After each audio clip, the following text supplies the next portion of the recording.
Em nosso estudo de hoje, a lição 5 do livro Opinião Espírita, que tem por título Economia Espírita. O Espiritismo abrange com a sua influência regenerativa e edificante não apenas a individualidade, mas também todos os círculos de atividade em que a pessoa respire.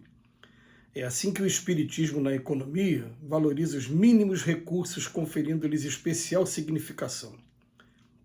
Vejamos o comportamento do espírita diante dos valores considerados de pouca monta.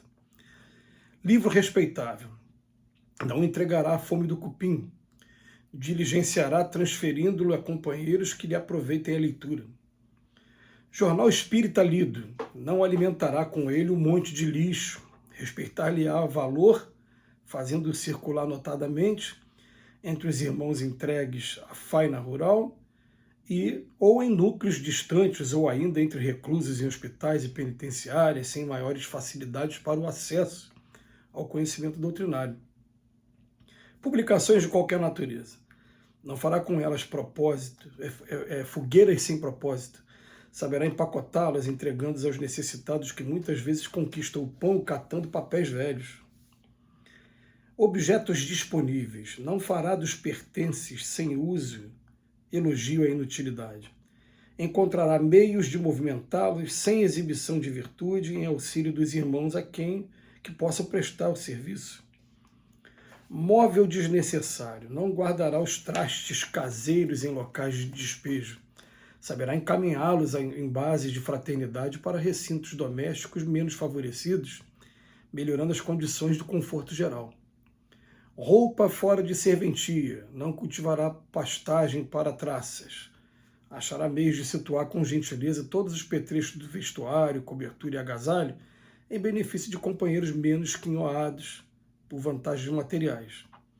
Sapatos aposentados, não fará deles ninho de insetos, providenciar-lhe-á reforma e limpeza, passando-os cordialmente àqueles que não conseguem o suficiente para se calçarem.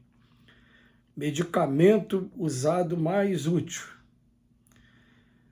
Não lançará fora o remédio de que não mais careça e que ainda apresenta utilidade, cedendo-os aos enfermos a que se façam indicados.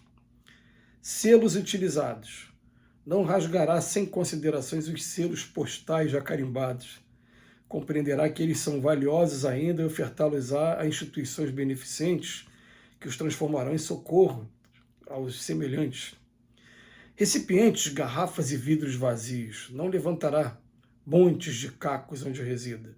Empregará todos os invólucros e frascos sem aplicação imediata na benemerência para com o próximo na luta pela própria sustentação. Gêneros, frutos, brinquedos e enfeites sem proveito no lar. Não exaltará em caso egoísmo ou desperdício.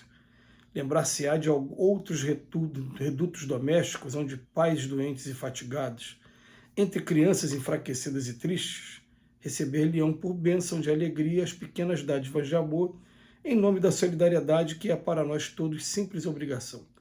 A economia espírita não recomenda desapreço à propriedade alheia nem endossa o esbanjamento. Seja no lar ou na casa de assistência coletiva, no campo ou no vilarejo, nas grandes cidades ou nas metrópoles, é a economia da fraternidade que usa os dons da vida sem abuso e que auxilia espontaneamente, sem ideias de recolher agradecimento ou paga de qualquer espécie, por reconhecer diante do Cristo dos principais espíritos que os outros necessitam de nós, como necessitamos deles, de vez que todos somos irmãos. Ou seja, esse livro, Opinião Espírita, o Emmanuel vem convidando a gente de qual deve ser o comportamento que o espírita deve assumir. É interessante a gente começar a ver desse jeito, senão a gente vai olhar para o livro e falar, meu Deus, então eu não sou espírita, né? Porque a gente vai ler, vai ter acesso a esse conteúdo e vai falar, peraí, a partir de agora eu vou tentar realmente fazer com que aqui na minha casa, por exemplo, nada fique obsoleto, nada fique sem utilidade, porque aquilo que não está tendo utilidade para mim, para alguma pessoa pode estar sendo aí até necessário o que está faltando. E muitas das vezes é isso que acontece mesmo. A gente vai encontrar até algumas frases aí mais duras, mais radicais. Uma, por exemplo, que vem de um grande nome da nossa história, que foi o Mahatma Gandhi, Ele falava tudo que que você tem de supérfluo, na verdade, você está roubando de outra pessoa. Quer dizer, usava de uma maneira bem, né, incisiva. Como assim eu estou roubando? A gente conseguiu entender a gravidade que ele deu a essa afirmativa, e principalmente quando a gente começa a ver os estados de penúria de mais perto e ver que às vezes é muito pouco mesmo, é uma coisa que não está fazendo a menor falta para a gente, para aquela pessoa vai ser uma coisa que vai fazer uma diferença enorme. A gente fica, meu Deus, por que eu perco tanto tempo? Por que eu tenho tanta roupa que eu poderia estar doando e não doei? Por que eu tenho tanto livro que poderia ser utilizado? Eu, por exemplo, uma vez eu conversando com os amigos, falei, poxa, eu tenho dificuldade com meus livros. Aí me falaram assim, mas você pelo menos se dedica a fazer palestra, a estar envolvido com os cursos, você precisa dos livros. Tá, mas mesmo assim, pode ser que tenha livro aqui que eu não volte a ler nunca mais.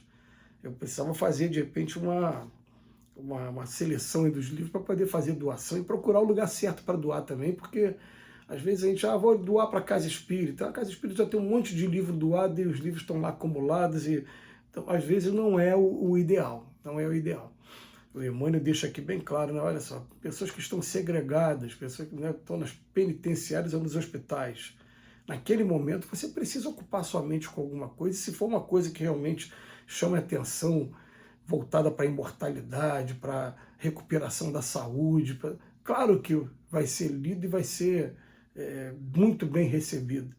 Então vale a pena a gente começar a observar dentro da economia espírita tudo aquilo que eu estou, de alguma maneira, privando alguém de ter esse conhecimento. Uma vez a gente conversando sobre a informática e essa evolução tecnológica que a gente teve, é interessante porque na década de 60, na década de 70 do século passado, as pessoas não tinham acesso à rede social como a gente tem hoje, e para você ter conhecimento você tinha que gastar, e era caro você comprar enciclopédias como, por exemplo, Barça. Era muito caro. Novo Conhecer já não era tão caro, mas ainda era caro. E eram enciclopédias que você conseguia fazer os trabalhos, pesquisar, para, né, fazer trabalho de escola, né? Aí o que acontece? Hoje em dia a coisa mudou, a rede social ela ensina a gente a ser mais solidário. Por quê? Porque eu tenho um HD com milhares de músicas, milhares de livros. Se esse HD queimar, eu perdi a informação toda.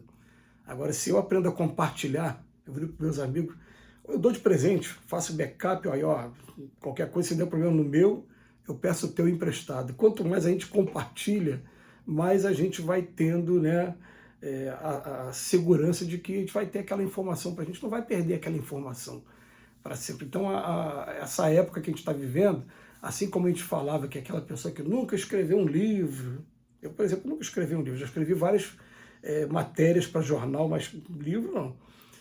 Nunca plantou uma árvore, plantar uma árvore nós já plantamos.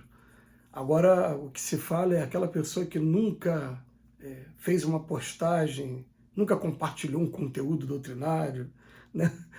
Porque agora o compartilhamento também faz parte de você dividir. E na verdade, o que está falando aqui da economia espírita, que eu até, na hora de ler o texto, eu ri aqui um pouquinho, quando se fala do selo, porque o selo caiu em desuso. Hoje a gente não manda mais carta para as pessoas como se mandava na época que o livro foi lançado. Mas a gente vai pensar no tempo que a gente vai parar um pouquinho para mandar uma mensagem de aplicativo WhatsApp ou outro semelhante, ou de Instagram, ou de Facebook, esses que a gente mais usa, aí, são os mais utilizados agora, e que a gente nem sabe se daqui a 10 anos existirão, porque tinha muita coisa que há 10 anos existia e já parou de ser usado, né? Pode ser que venha um outro mais moderno, né? Enfim. Mas a gente vai utilizando tudo, entendendo que a finalidade principal aqui do estudo de hoje é o quê? A gente está o tempo todo de olho no próximo e procurando atender de alguma maneira as suas necessidades para permitir que aquela pessoa erga a cabeça e busque o trabalho, busque cumprir a sua missão aqui na Terra. Assim a gente vai cumprindo a nossa também. Que Jesus nos abençoe mais uma vez e obrigado a Emmanuel e a André Luiz pela reflexão.